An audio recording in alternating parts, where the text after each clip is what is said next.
Reka duhe Imana icyubahiro tuzamuye ibiganza byacu. Haleluya, haleluya. Naradaririmbye indirimbo aravuga ngo wowe urera imfubyi n'abapfakazi uri wo gushimwa. Amen. Natwe turashima Imana ko yakoreye ubukwe Eric kandi ikamubera umubyeyi. Imana ishimwe, twishimiye no kubona umubyeyi wacu abana be bose nikaho benshi turirimba. Siko yego cyane kandi turanavukana. Nawe uzaze tubane, uzoza uduha ifaranga natwe tuje mu masorti.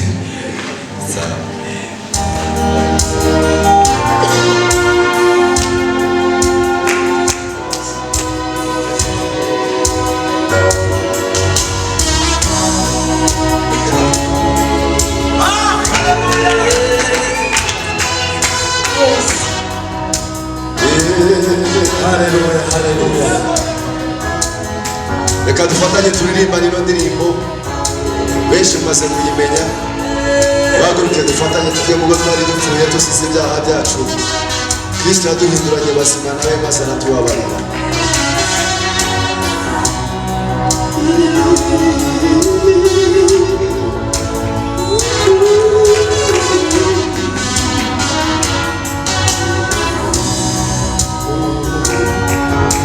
Ubwo twari dupfuye tuzize ibicumuro n'ibyacu,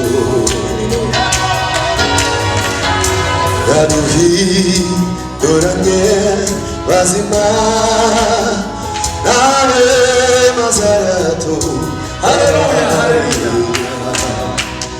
Ubwo twari dupfuye tuzize ibicumuro n'ibyacu, ubwo twari dupfuye tuzize ibicumuro n'ibyacu, yaduhinduranye bazima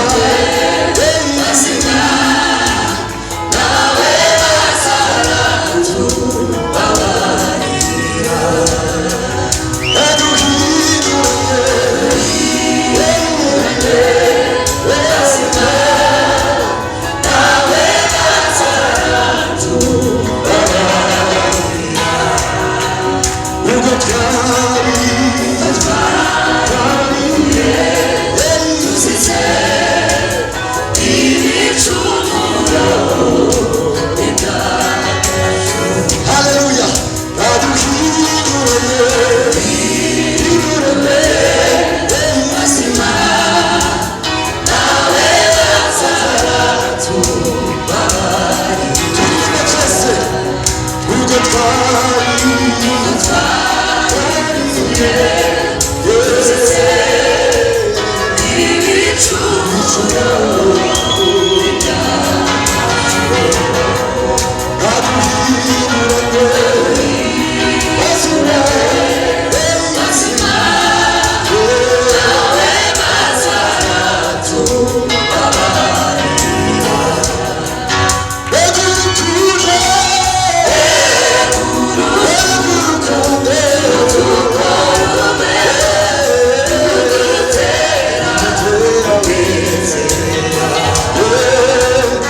dusubiremo ku majwi yacu udutera abishoboye guhaguruka tubaririmbana udutera zamura ibiganza byawe udutera udutera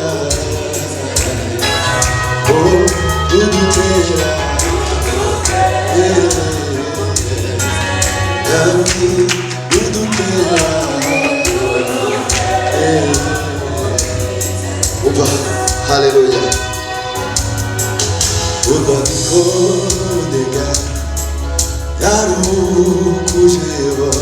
Hallelujah. Kurubamba kumusaraba ugabikonega yarukujeho kurubamba kumusaraba ugabikonega yarukujeho kurubamba kumusaraba ugabikonega kurubamba kumusaraba. Hallelujah. Kazi tuyivuga gutyo ugabikonega yarukujeho kurubamba kumusaraba. Ayabiririmba ugabikonega yarukujeho kurubamba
once again for this opportunity to speak the word of God. God is a spirit, and God's word is also a spirit. Jesus Christ said, the words that I speak to you, they are spirit and they are life. So when we have the opportunity to hear the word of God, what we are engaging with is spirit. We receive the word of God in our spirits, and then it becomes profitable to our lives. Amen. Hallelujah. Thank you, Pastor Valerie, and all the pastors who are here this morning, and everyone. God bless you. Let's pray. Let's pray. I want you to pray for yourself, because some time ago, okay, before we pray, let me quickly give you a picture. mbere ko dusenga reka mbaye ishusho gatoya. I think it will help you to pray better the prayer we are about to pray. Reka mbanze mbaye ishusho gatoya ndizera ko biri bubashe gusenga neza mu buryo bwiza. I want to give you a picture. Ndashaka kuba ishusho. You know, the word of God is picture. Ijambo ry'Imana ngo ni ishusho. When you can see it, you won't forget it. Iyo uribonye iryo jambo ry'Imana ryanje n'ishusho tushobora kuryibagirwa. So the word of God creates pictures before us. Ijambo ry'Imana rirema amashusho imbere yacu. The moment you can see it, umwanya ushoboye kuba waribona cyangwa se ukabona iyo shusho ijambo ry'Imana rikoze imbere yawe, you won't forget it. ntabwo uryibagirwa. Okay, you know, it's easy to forget what you hear. Biroroshe ko umuntu ashobora kwibagirwa ibintu yumva. But it's not easy to forget what you see. Ariko ntabwo byoroshye ko umuntu yibagirwa ikintu areba cyangwa se ikintu areba. Is that correct? Izo ni ukuri. All right. So now the Bible says the word of God is a mirror. Ijambo ry'Imana ngo ijambo ry'Imana ngo ni indorerwamo. So the picture I want to paint in your mind this morning, iki ishusho nshaka kubahereza iki gitondo is very simple. ni ishusho yoroheje. What do you do with a mirror? Ese niki umuntu akoresha indorerwamo? I know every one of us will know what a mirror is. Ndizera ko buri muntu wese muri twebwe azi indorerwamo icyo ari cyo. And maybe you have mirrors in your houses. Ndabizi ko mushobora kuba mufite indorerwamo mu mago yanyu. And I noticed that in Rwanda, a lot of people have doors that are mirrors. Natahuye ko hano mu Rwanda abantu benshi bafite imiryango, ibirahure by'imiryango ugasanga ni nk'indorerwamo umuntu yozireberamo. Like in my house, nk'inzu ntuyemo, my door is my mirror. Umuryango wanje, ikirahure cy'umuryango ni nacyo ndorerwamo yanje. Once I come out of my house, iyo nsohotse mu nzu, I stand in front of my door. mpagarara imbere y'umuryango. And it is there I adjust myself. nkireba nkitunganya. All right. Now, what do you use a mirror for? Ese umuntu niki akoresha indorerwamo? That's a question. To what? To look at yourself. To look at yourself. To do what? To do what? Can everyone say to do what? To look at yourself. So, this word, iri jambo James chapter 1, Yakobo igice cya mbere, says the word is a mirror. Ndavuga ngo ijambo ry'Imana ni indorerwamo. So if the word is a mirror, niba ijambo ari indorerwamo, when you look at the word, iyo urebye mu ijambo, who should you see? ese ugomba kubona nde uramutse urebye mu ijambo? Yourself. You know, when I learned that, igihe namenye izo, I stopped reading the word of God because I want to preach. narekeye aho gusoma ijambo ry'Imana kuko nkeneye kubwiriza.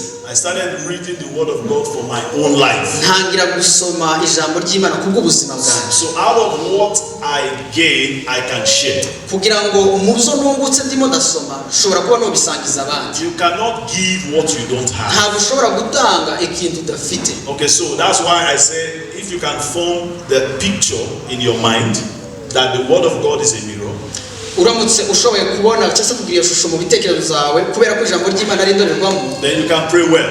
ushobora gusenga neza. You can say, Lord, as I hear your word today, wasenga kuvuga ngo Mana uko mu ijambo rya buri munsi, show me myself. nyereka jewe ubwanje. Not show me Hadas. ntunyereke Hadasi. Not show me my brother. ntunyereke umuvandimwe wanjye. Because sometimes when we hear the word of God, we are thinking of someone else. rimwe na rimwe kuko hari ndetse kumva ijambo ry'Imana tukabyumva turi kuriroza kundi muntu. God is after you as a person. Imana ni wowe wenyine ishaka wowe ubwawe. God is not after your neighbor. Imana ntabwo ishaka umuturanyi wawe, He's after you. ni wowe ushaka. All right?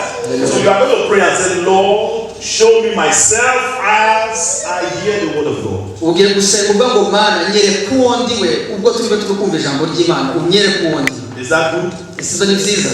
Is that good? Isizo ni nziza. Okay, so let's pray. Reka dusenge. You pray for yourself. wisengera ubwawe. Take a minute and pray. Reka dufate umunota dusenge Imana. And the word of God will profit you as a person. kugira ngo ijambo ry'Imana rikugirire akamaro kawe ubwawe. Haleluya. Haleluya. Let your word profit me. Ijambo ryawe Mana rigirire akamaro. Speak to me. Mana mvugisha. Speak to my heart. Mana vugana n'umutima wanjye. For your word is my mirror. kuko ijambo ryawe ari indorerwamo nireberamo. Open my heart to your word. Fungura umutima wanjye ku ijambo ryawe Mana. Open my heart to your word. Fungura umutima wanjye ku ijambo ryawe. Help me to learn something new today. Mfasha kugira ngo ngire ikintu umenye uyu munsi gisha. Show me your way.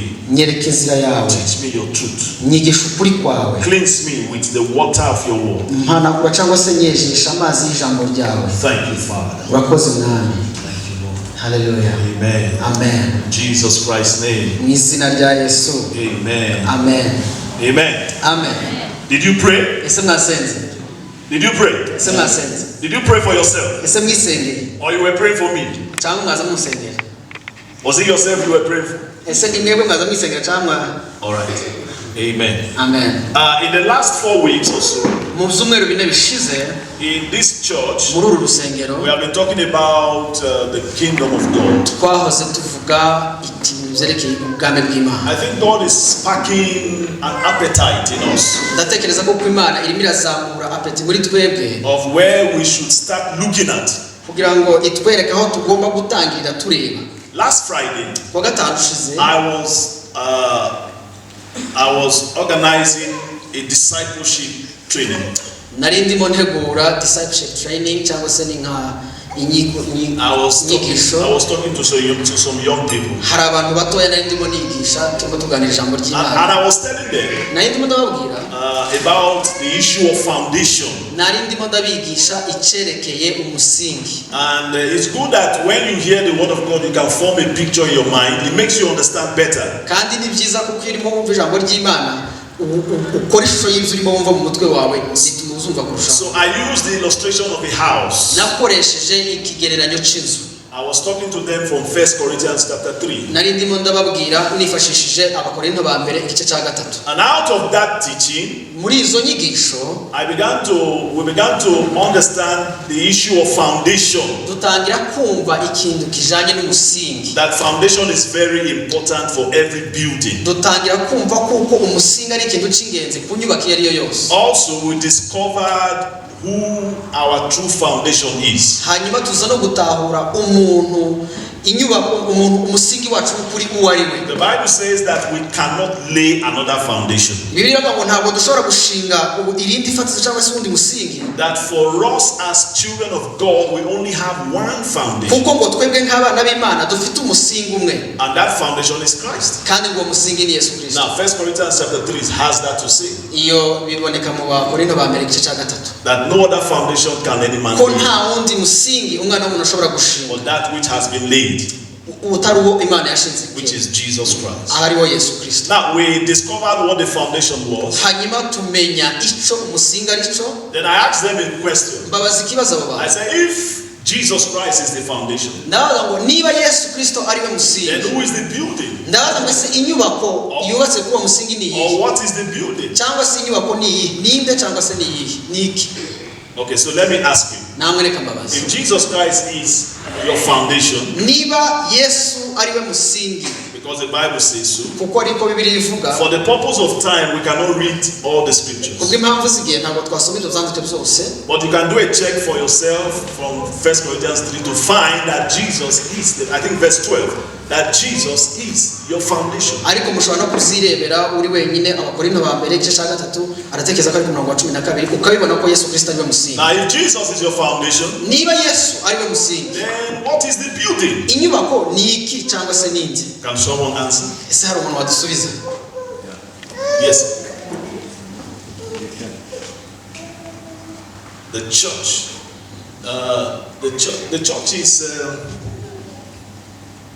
The church is. Yes, it's an answer. It's a good answer. ni igisubizo cyiza cyane, But I want something very specific. ariko ndifuza ikintu nyirizina The way God specified it. uko Imana yabivuze. Okay, so let's get an answer. 1 Corinthians chapter 3. reka tubone igisubizo. turebe igisubizo mu bakorinto ba mbere igice cya 3. Can everyone open? ese umuntu wese yafungura? Oh, Jesus is the foundation. Yesu niwe musingi. What is the building? ese inyubako ni iyihe cyangwa se ninde? ku murongo wa 9 ho mu gice cya 3 cyo mu gitabo cy'abakorinto ba mbere. Now God is very specific when He talks. God is specific. Imana irasa ku ntego irimo ivuga. He goes straight to the point. Imana ivuga isobanura neza icyo irimo ivuga. When He's talking to us, Imana irimo ituvugisha. He's pointing His fingers at us. Imana ibiri nk'aho kudutunga intoki. So verse 9. ku murongo w'9 Can you read?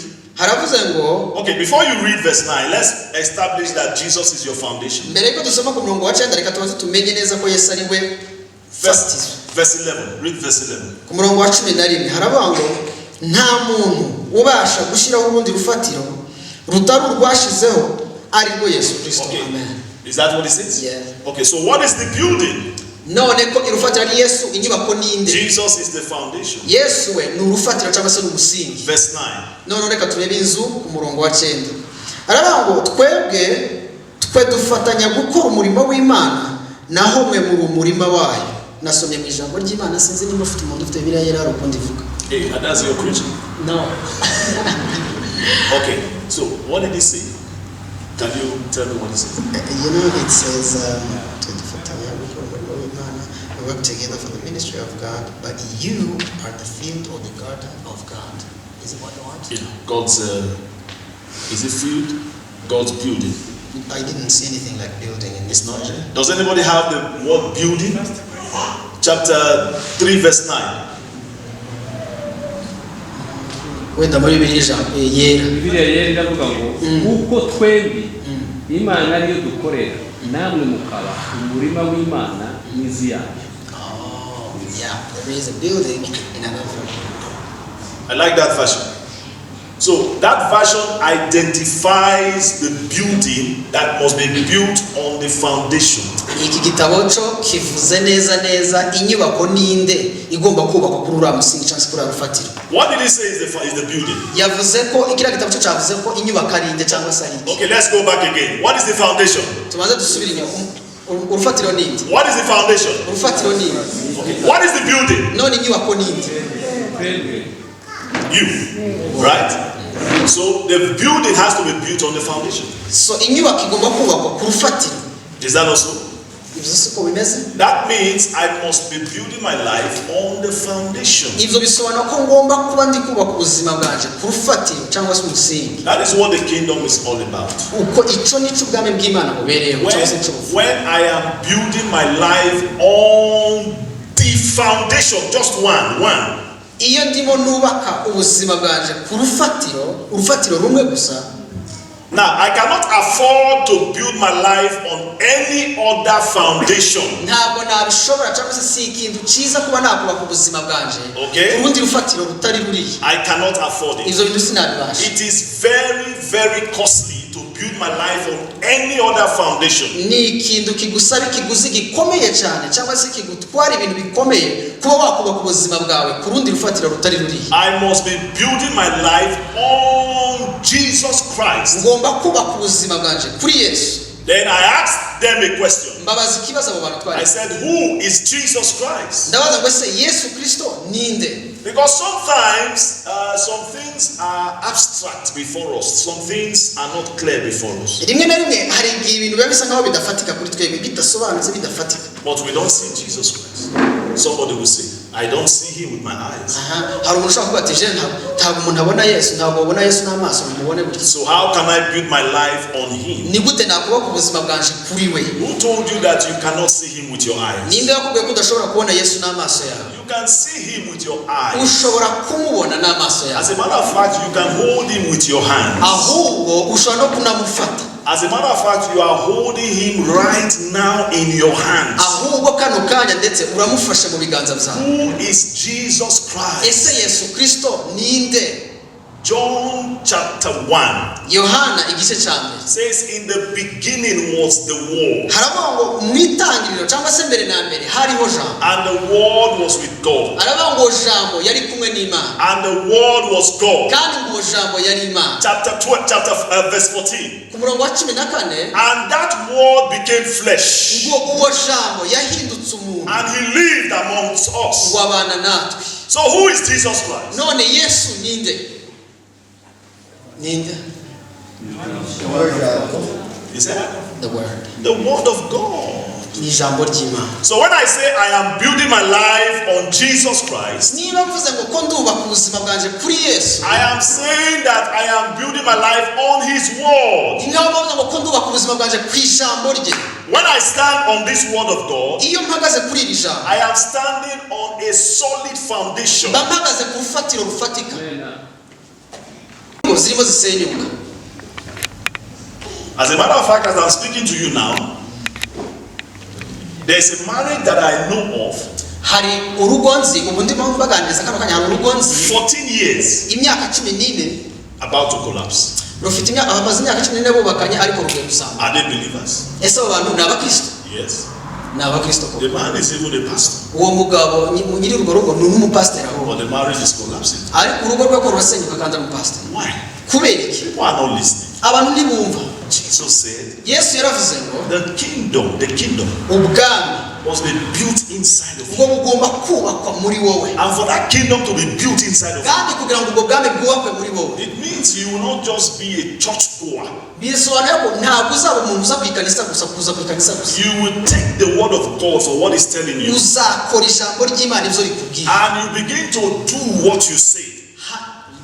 To do what the word of God says. Hanyuma ugatangira no gukora icyo ijambo ry'Imana rivuga. Otherwise, there will be a collapse. Bitabaye ibyo uzagwa. Anything you are building outside the word of God will collapse. Ikintu cyose umuntu yubatse hanze y'ijambo ry'Imana kizagwa. If you, as a child of God, you are building your life outside the word of God, your life will collapse. Niba nk'umwana w'Imana wewe urimo kubaka ubuzima bwawe hanze y'ijambo ryayo, amaherezo buzagwa. If you build your marriage outside the word of God, it will collapse. Niba wubatse urugo rwawe hirya y'ijambo ry'Imana, amaherezo buzagwa. If you build your education outside the word of God, it will collapse. Niba wubaka amashuri yawe hejuru hirya y'ijambo ry'Imana, bizasenyuka. If you build your children outside the word of God, they will collapse. Iyo wubatse abana baca gusumarere hanze y'ijambo ry'Imana, amaherezo bazagwa. It happened to Eli. Ibyo byabaye kuri Eli, umutambyi Eli. He had 2 sons, Yari afite ngo abahungu babiri. pastor's sons. Ngo bari abahungu, mbese bari abahungu ba pasiteri. They collapsed. Ariko baraguye. The Bible says God killed them. Biravuga ngo Imana niyo yabishe. Does God kill? Imana irica? Yes. Yego. God killed them. Imana yarabishe. That's what God said. Uko niko Imana ivuga. In fact, before God killed them, God said, I'm going to kill these boys. Ahubwo mbere yuko Imana ibica yaranabasha kubivuga ngo ngiye kubica abanza rero He babwira. said, I will not only kill them, Iravuga ngo ahubwo sizabica I gusa, will kill their father. ahubwo nzica na se.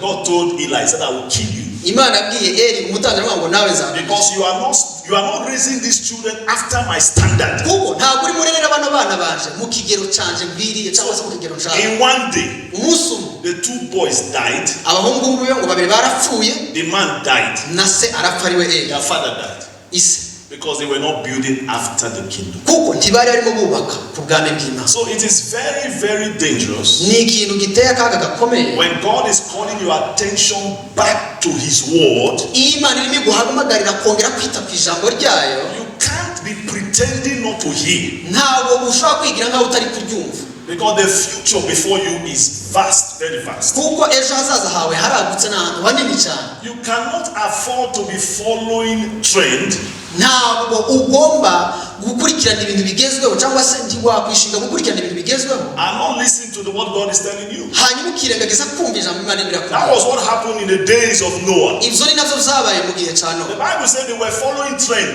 Ngo bari bakurikiye ibigezweho, niko biri There mu was gihe a cya Nowa. trend Hari hari in ibigezweho, those days. ibigezweho muri icyo gihe. Only Noah listened to God. Ngo Nowa niwe wenyine washoboye kumva Imana arayumva. God said, build an ark. Imana aravuga ngo ubake inkuge. Disaster is coming. Aravuga ngo ikiza kizaza cyangwa se ibyago bizaza. But people laughed. Ariko abantu baraseka. They said no. Abantu baravuga ngo oya.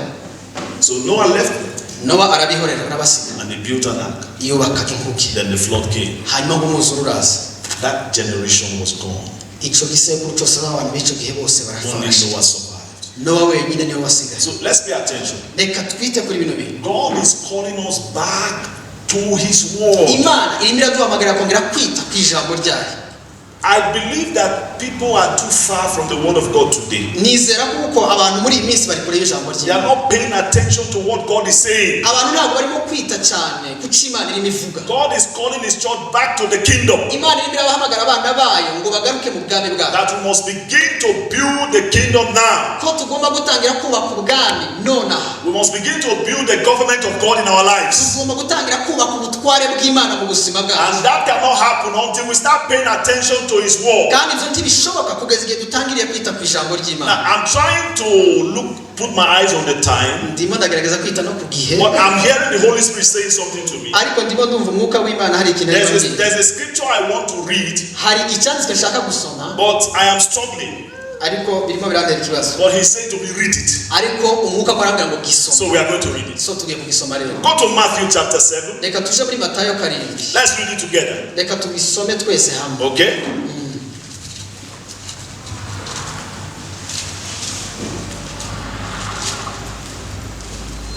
Matthew chapter 7. Matayo karindwi.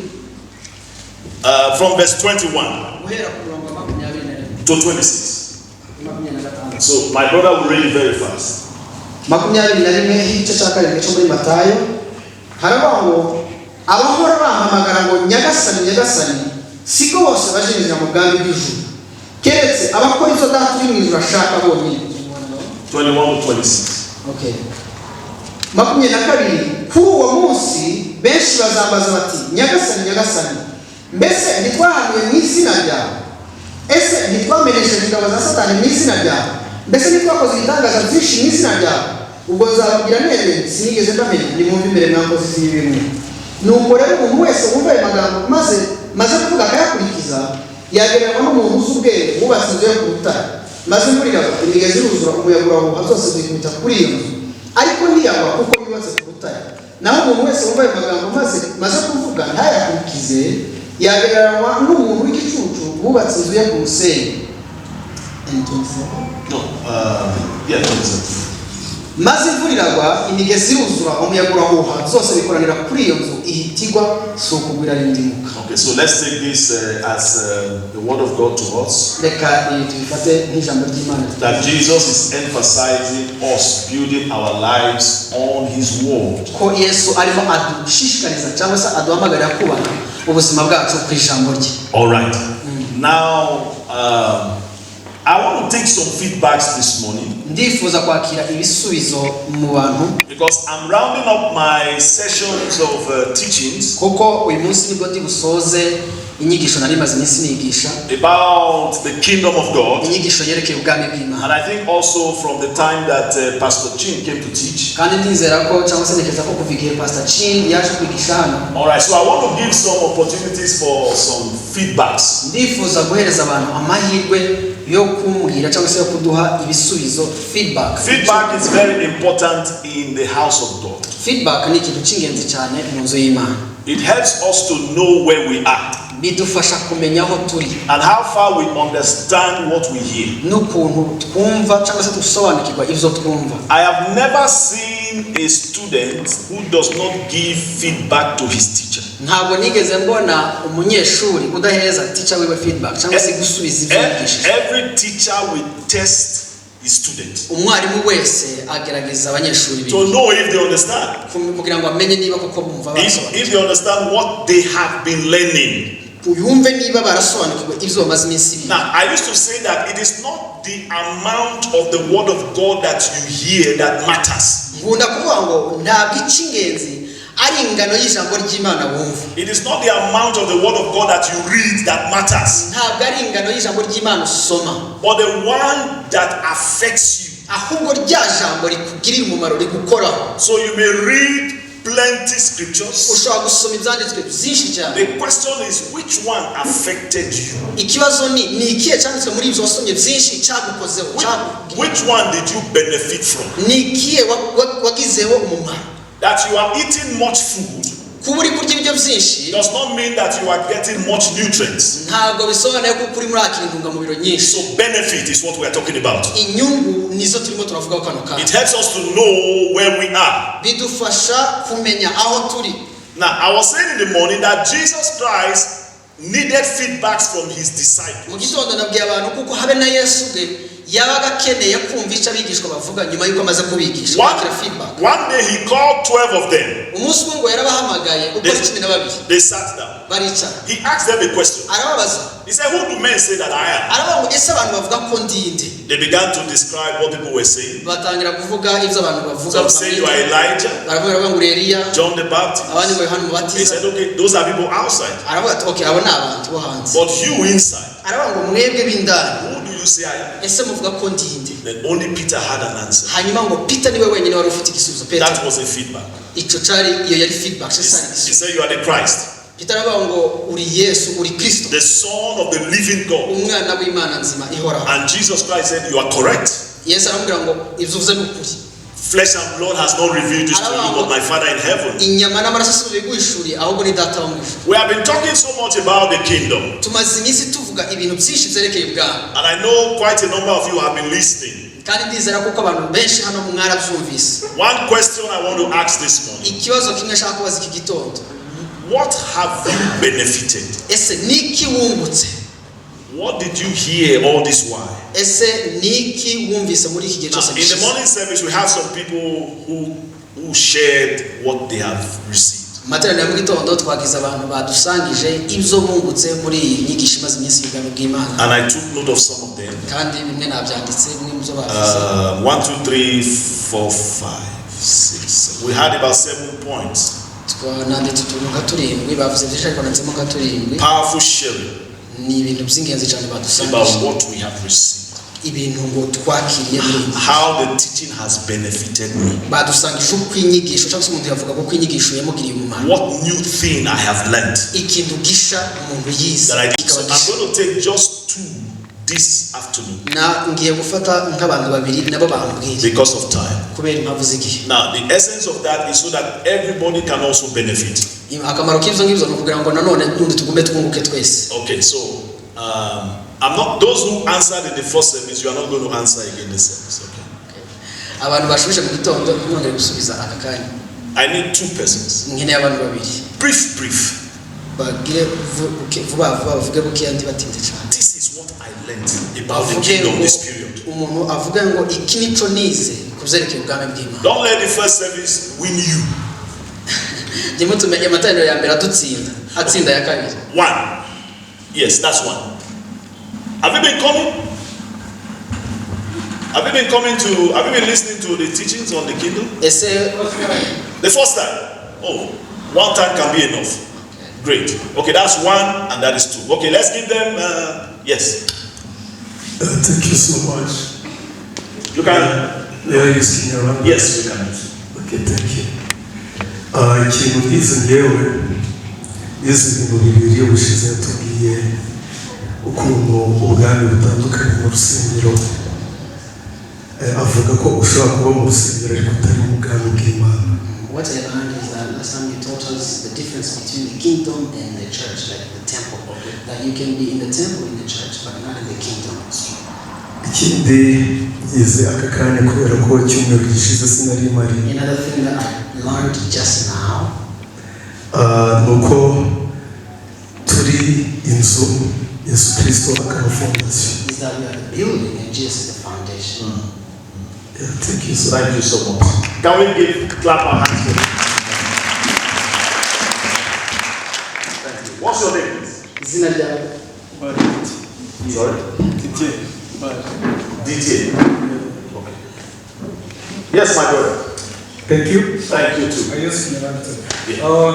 Ikintu cya mbere nize ni uko Yesu ushobora kumwumva, you can touch, ushobora kumufata, ikindi ushobora kumubonesha amaso yawe. It depends on how deep you go mu ijambo ry'Imana. One. And icya kabiri ni uko Yesu ari foundation, twebwe tukaba inyubako. So niba ubaka ku rutare nawe uzakomera, niba ubaka ku mucanga uzagendana na Satani. Today you said that Jesus Christ is someone you can actually see, you can hear, you can even touch. He said it depends on the level of the depth of your relationship with God. The point number 2, he said that he just realized that we are the building, whereas Jesus is the foundation. Yeah. Amen. Let's clap our hands for him. Now, the first point he made was very important. I said you can touch him. You can see him. You can handle him. Okay. You can hold him. You can feel him. How do you do all these things? When you engage him in his word. Now, let me add to the thing I've said so far. I want to add to what I have said so far. This is Jesus Christ you are holding. Did you know the word? John chapter 1 verse 1. In the beginning was the word. If you have no information, you cannot value something. iyo udafite amakuru ntabwo ushobora guhereza agaciro ikintu runaka udafitiye amakuru. People are going to look for Jesus Christ up in the mountain. hari abantu baje gushakira Yesu mu misozi, Meanwhile, it's in their hands. kandi ari mu biganza byabo. Raise your Bible. nimuzamure Bibiliya zanyu. This is Jesus. uyu ni we Yesu. You want to talk to him? Yesu urifuza kuvugana na Yesu? You want to hear from him? Yesu urashaka kumwumva avuga? See him in your hand. uramufite mu biganza byawe. You don't need to go to any mountain. ntabwo ukeneye ko wajya umusozi runaka ujamo. See him. nguyu Yesu. The Bible says the word was made flesh ijambo ry'Imana riravuga ngo uwo jambo yahindutse umuntu and dwelt with us. hanyuma ngo abana natwe. Jesus Christ is in your house. Yesu Kristo ari mu nzu You yawe. can read him every day. ushobora kumusoma buri munsi. You can hear from him every day. ushobora kumwumva buri He munsi. can talk to you every day. ashobora kukuganiriza buri munsi. I read the word of God. I read the word of God unto the point that things began to come out of my body.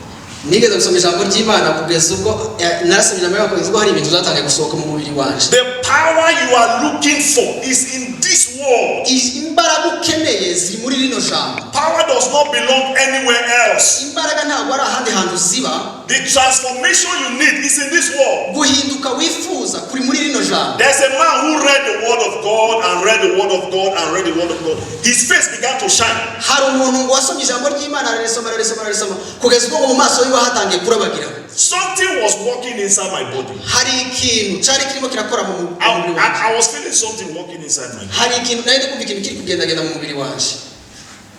So I engaged in what I call a word fast. Word fast. To fast, you know? Fasting? Yeah, fasting. Word fasting. Okay. nakoze icyo nakwita kwiyiriza mu buryo bw'ijambo ry'Imana. sinzi niba icyo kinyarwanda kiri busobanuke. To fast. Yeah. When you are fasting. Yeah, I understand. But the fasting was not prayer fasting. ariko ntabwo niyirije ndimo nsenga kwa kwiriza umuntu arimo asenga mu buryo busanzwe. It was word of God fasting. niyirije mu buryo bw'ijambo ry'Imana. Yeah, you got it. Something was moving inside me. hari ikintu cyari kirimo kigendagenda muri jewe. You see, the reason why sometimes you keep looking for help everywhere is because you lack the word of God. rimwe na rimwe usanga impamvu umuntu yirirwa ashakashaka ubufasha hanze mu handi n'ibiki byose nuko udafite ijambo ry'Imana. This book you are holding is what created everything you see, iki including you. gitabo ufite nicyo cyaremye ibintu byose ubona nawe ubwawe. The word of God can fix any area of your life. ijambo ry'Imana rifite ubushobozi bwo gukemura, bwo gushyira ku murongo ikintu cyose cyo mu buzima There bwawe. was a man in the Bible that read the word of God. He was before the word of God for many days until his face began to shine. ngo hari umuntu muri Bibiliya wasomye ijambo ry'Imana ayimaraho iminsi myinshi kugeza ubwo mu maso ye hatangiye kurabagirana. Do you remember the man? ese uwo mugabo muramwibuka? Who? Moses. Moses. His face began to shine. isura yiwe itangira kurabagirana. He was not praying. ntabwo yari arimo arasenga. He was only listening to the word of God. yari arimo yumva ijambo ry'Imana. God was talking to him. Imana yarimo iramubwira. It's the same thing that you experience. rero icyo kintu ni nacyo natwe kitubaho. There will be changes hari impinduka ziba in your own mu life buzima bwawe bwite if you engage the word of God. iyo uramutse witaye ku ijambo This is ry'Imana. not paper. iyi ntabwo ari impapuro gusa. This is power. izi ni imbaraga. It's not paper. ntabwo ari impapuro. It's power. ni imbaraga. I went, something was moving inside of me. hari ikintu cyaza kingendagendamo. And I didn't know what it was. icyo kintu ntabwo nari nzi ngo ni igiki. So I went and started engaging the word of God. ndagenda ntangira gusoma ijambo ry'Imana. I engaged and engaged ndasoma until suddenly, kugeza ubwo suddenly, mu kanya I felt the power of God released from the word numva imbaraga z'Imana zivuye mu ijambo ry'Imana zinzaho into my body. ziza mu mubiri wanjye. Then I felt that thing moving. numva cya kintu cyangendagamo It began to move. numva ko It moved. kiragenda It was coming up. kiragenda Coming up. kirazamuka. I didn't go for any prayer. ntabwo nigeze nsenga. Nobody laid hands on me. nta muntu wandambitseho ibiganza ko The aransenga. word is powerful. ijambo ry'Imana rigira imbaraga. It moved until it got to my nose. icyo kintu cyarazamutse kugeza ubwo cyageze mu mazuru. Are you listening to me? murako muranyumva? It got to my nose. icyo kintu kigera mu And mazuru. I was wondering, what is this thing? nkibaza iki kintu ni igiki. So I put my hand into my nose. shira urutoki rwanje mu mazuru. I touched it. ndagikora. When I smelled it, nyihumurije it was cockroach. numva ni iki numva ni inyenzi. So I did like this. ngira gutya inyenzi and cockroach flew out of me. numva Cockroach came out of my nose. inyenzi ivamo. It was still alive. Icyo kinyenzi kandi cyari kikizima. How did cockroach enter me? Ni gute inyenzi yinjiye mu mubiri wawe? Some of you are facing afflictions. Bamwe muri mwebwe muhura n'imibabaro cyangwa se n'ibibazo cyangwa se n'uburibwe. It has been too long. Hakabashize igihe kirekire. You have prayed, you have gone to people, they lay hands on you, they do all manner of it. warasenze wagiye gusengesha mu bantu bakurambitseho ibiganza ariko nta kintu kiba. Why not break that yoke? Ese kuki utaca uwo mugozi, kuki utaca uwo mutwaro? By the power of the word of God. Ukawucisha imbaraga z'ijambo Why ry'Imana. not go back home today? Kuko utagenda iwawe uyu munsi. Sit down with the word of God Ukicara hasi ukicara n'ijambo ry'Imana. until you feel a change in your life. Kugeza igihe wumvisha habayeho impinduka muri wowe. You know, I told you I have many stories to tell you. Narababwiye ngo ngira inkuru nyinshi nababwiye. So many stories to tell you. Inkuru nyinshi ushobora kubabwira. Of the power of the word of God. Inkuru zivuga hejuru y'imbaraga z'ijambo ry'Imana. That's why I don't joke with the word. Niyo mpamvu je sinza nkina n'ijambo. I love the word of God more than my food. Nkunda ijambo ry'Imana kurusha ibiryo. I love the word of God more than food. Nkunda ijambo ry'Imana kurusha ibiryo. I spend time with the word of God. Nzamara igihe mu ijambo ry'Imana. The word of God is profitable to me. Ijambo ry'Imana ni iry'akamaro cyane kuri That is why it is in my tongue. niyo mpamvu riri ku rurimi rwanjye. It is in my mind. Mu mutwe wanjye. It is in my spirit. Ni no mu mwuka wanjye. I am building my life using the word of God. Nubaka ubuzima bwanjye nkoresheje ijambo I ry'Imana. am able to know how to follow God by His word. Mpeshwa gushobora gukurikira Imana biheshejwe n'ijambo I ry'Imana. know how to deal with people because I see it in the word of God. Menya uko nabana n'abantu bibeheshejwe n'ijambo ry'Imana. My ears open to the voice of God when I read the word of God. Amatwi yanjye afungukiye kumva ijwi ry'Imana ubwo natangiraga gusoma ijambo ryayo. Now, God is saying something to me now Imana imambira ikintu kano kanya. that from this service, Ko ngo guhera muri iri teraniro that He will open the ears of some of you. ko ngo igiye gufungura amatwi ya benshi hano muri twebwe. You will begin to hear His voice. Ugiye gutangira kumva ijwi ryiwe. That will be your benefit from this service. Iyi niyo kuba inyungu yawe muri ino teraniro ryawe. In the name of Jesus Izina Christ. rya Yesu, izina rya Yesu. We don't have much time and I don't want to go further. Ntabwo dufite igihe kirekire, ntabwo nifuza gukomeza cyane. But I want you to go back, Ariko ndifuza ko dusubira inyuma. realizing Ndifuza ko dutaha twumva ko that it is the word of God that you use to build your life. tumenya neza ko ari ijambo ry'Imana dukoresha twubaka It ubuzima is bwawe. the word of God that you use to build your house. Ni ijambo ry'Imana ukoresha wubaka inzu yawe cyangwa se urugo rwawe. What is that house? Ese iyo nzu ni iyihe? What is that house? Ntabwo ari urugo, inzu. Iyo nzu ni iyihe? Your life. Wowe ubwawe. To build your house, Kubaka inzu yawe you need the word of God. ukeneye ijambo To ry'Imana. stay well, Kugira ngo ubeho neza you need the word of God. ukeneye ijambo ry'Imana. To be strong, Kugira ngo ukomere you need the word of God. ukeneye ijambo To ry'Imana. hear from God, Kugira ngo wumve Imana. everything about your life Ikintu cyose cyerekeye ubuzima is bwawe connected to this book, gifitanye isano n'iki gitabo. including the person you will marry. Harimo n'umuntu muzashakana.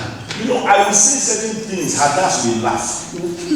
Come on, say what I Hari said. ibintu mvuga hadaza agaseka. And I wonder why he laughed. Nkibaza ni iki kimushekeje. Maybe he's surprised Hari wasanga hari babitunga. when I said even the person you will marry, Ngubu mvuza ni n'umuntu muzashakana nawe ubwe. the children you will have, Abana uzagira they are all here. bose bari hano. Everything about your life Ikintu cyose cyerekeye ubuzima bwawe is the word of God. kiri mu ijambo ry'Imana. If you follow your mind, you will miss your way. Nuramuka ukurikije ibitekerezo byawe uzayoba inzira. Amen. Amen. Amen. All right, I want to finish. Nifuza gusoza. I'll finish by just asking if anyone has any question to ask. One question. Ndifuza gusoza mbaza niba hari umuntu muri twege ufite ikibazo yambaza. Of all that we have said, Mu bintu byose twavuze. if you have one question, Niba hari ikibazo waba ufite. let's finish there. Reka dusoreze aho ngaho kuri icyo kibazo. Any question? You know, this is like a class now. Ubu ngubu twabaye nko mu ishuri. Any question? Hari umuntu waba ufite ikibazo? Anybody has a question to Hari ask? umuntu waba ufite ikibazo? Anything that you are confused about? Ikintu cyaba kiguca. Yes, my brother. murakoze ndashaka kubaza twize kubaka ku rufatiro arirwo Kristo. So ikibazo cyane kiragira giti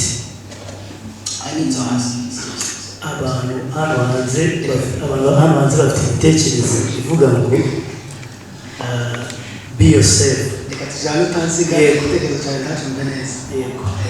You know, he's saying, today we learn about building on the foundation, which is Jesus Christ.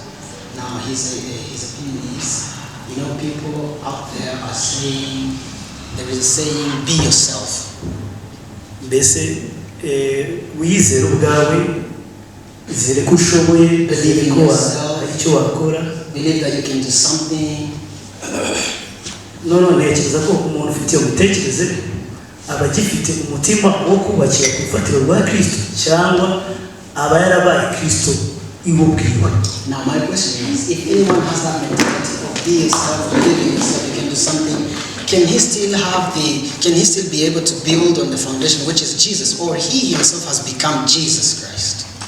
It depends on what you mean when you say be yourself. Biterwa n'icyo urimo usobanura mu gihe uvuze ngo ba wowe.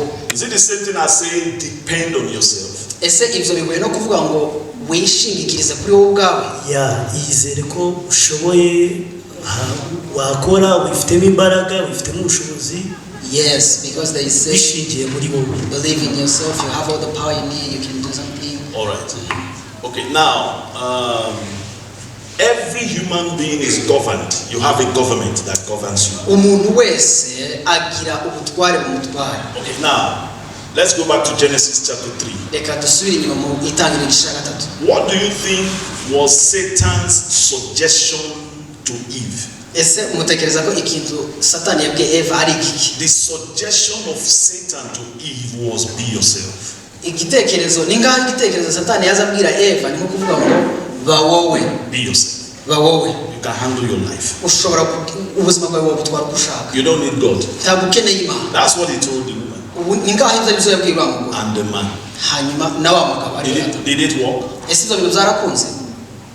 Ibyo bintu yababwiye byarakunze. It will never work. Ibyo bintu ntabwo bizakunda kandi bizakunda. There are two kinds of people in this world. Hari abantu b'ubwoko bubiri muri iyi si. There are those who are walking in darkness. Hari abantu bagendera mu mwijima. And there are those who are walking in light. Hari n'abantu bagendera mu mucyo. So the question is, what part are you walking? Ikibazo ni uri kugendera mu ruhe ruhande? The part you are walking determines who governs you. Igice uri mugendera cyangwa mugenderamo nirwo rutubwira ubutware mu butwaye. If you are a child of God, you must be governed by God. Niba uri umwana w'Imana ugomba kuyoborwa gutwarwa n'Imana. You can't be yourself. Ntabwo waba wowe. Now, be yourself can make you not forgive someone. Kuvuga ngo uba wowe ubwawe ku giti cyawe icyo kintu bwacu cyo nagutera kutababarira nk'umuntu wagukosha. Do you know that? Ese twari tubizi. I'm just being myself. Ndimo ndabaje ubwacu. Now, the 14 years of marriage mu myaka 14 y'urushako that I told you is breaking as we are speaking is as a result of the man saying that he wants to be himself. He cannot be any other person.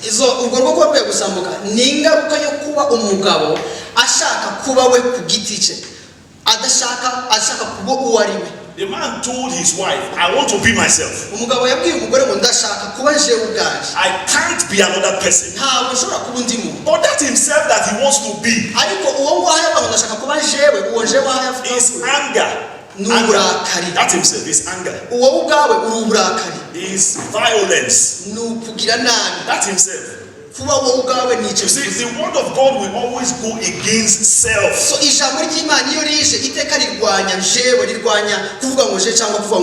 hear what I'm saying? The word of God will always go against your flesh. The word of God will always go against what you want to do. It's very simple. So if you want to follow God, you can no longer be yourself. Are you following me? If any man is in Christ, he is what? He's a new creature. He is no longer himself. All things have passed away. His old self has passed away. After all, his old self has not been able to help him. We need the help of God in our lives.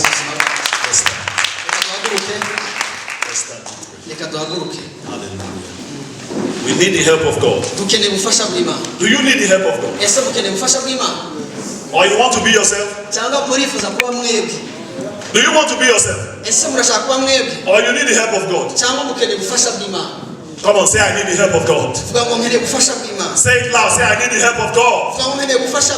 Lift up your hands and begin to talk to God at this time. Say, Lord, I need your help in my life. Say, Lord, I need your help in my life. I need your help in my life. I need your help in my life. From today, I need your help in my life. I need your help in my life. From today, I need your help in my life. I cannot do it by myself. I cannot be myself. I need your help in my life. I need your help in my life. Final prayer I want us to pray. I want us to pray one more prayer. I want you to lay your hands on your ears. Put your two hands on your ears. And pray this prayer now. Say, Jesus Christ, open my ears to hear your voice. From today, I want to hear your voice. I want to be hearing your voice. Can you pray that prayer? Keep praying that prayer. Keep praying that prayer. Say, Lord, open my ears. Lord, open my ears to hear your voice. I want to hear your voice. Open my ears. From today, I want to hear you talk to me. I want to hear your voice in my ears. Speak to me. Your voice is powerful. Speak to me. From today. Hallelujah. Hallelujah. Hallelujah. Hallelujah. Hallelujah. Hallelujah. Hallelujah. Hallelujah.